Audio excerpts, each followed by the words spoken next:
Ngayon pag-uusapan natin ang matagal na nating tanong. Babalik pa ba ang World App sa Pilipinas? At posible bang pwede na mag-verify online kahit walang orb? Marami nagtanong nito, kaya tara, i-update natin kayo sa latest facts as of now. Ang World App ay ito yung official wallet ng WorldCoin project, co-founded ni Sam Altman ng OpenAI. Goal nila? Gumawa ng global digital identity na World ID na verified sa pamamagitan ng iris scan gamit ang orb device. Parang sci-fi, di ba? Pero dito sa Pinas, naging super controversial. Noong una, maraming pumila para magpascan at makakuha ng world tokens. Pero pinatigil ito bigla ng gobyerno. Specifically, ang National Privacy Commission or NPC. Dahil sa concerns sa privacy ng biometric data, security, at kung free ba talaga yung consent kapag may incentive na pera o crypto. Kaya noong October 2025, naglabas ang NPC ng cease and desist order laban sa Tools for Humanity, yung company behind WorldCoin. Inutusan nila na itigil agad ang lahat ng personal data processing, kabilang ang iris scanning at orb operations dito sa Pilipinas.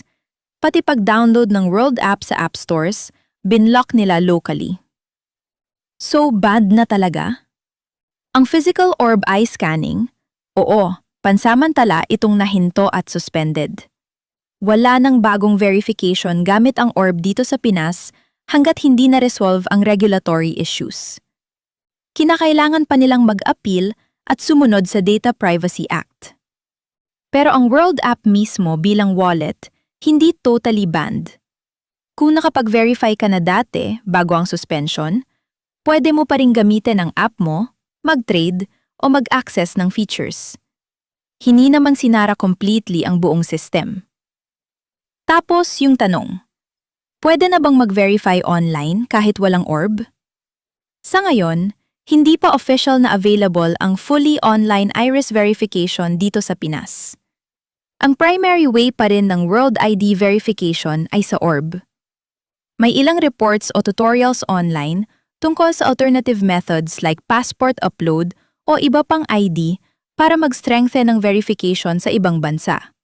Pero sa Pinas, dahil sa suspension, limited o wala pa rin ganon. Kung may nagsasabi sa'yo na pwede na online, libre lang mag-sign up, mag-ingat. Baka scam o hindi official. Always check sa official world site ng app. Posible bang gumalik? Malamang oo, kung maayos nilang ma-address ang concerns ng NPC tulad ng mas mahigpit na consent, data protection at transparency. Malaking market ang Pilipinas para sa crypto at tech. Kaya hindi imposibleng mag-resume kung compliant na sila. Pero importante to, ang biometric data tulad ng iris scan ay sobrang sensitive. Kapag na-leak, hindi na mapapalitan yan katulad ng password. Kaya kahit may rewards, mag-isip muna. Mag-research, basahin ang privacy policy, at huwag madaliin.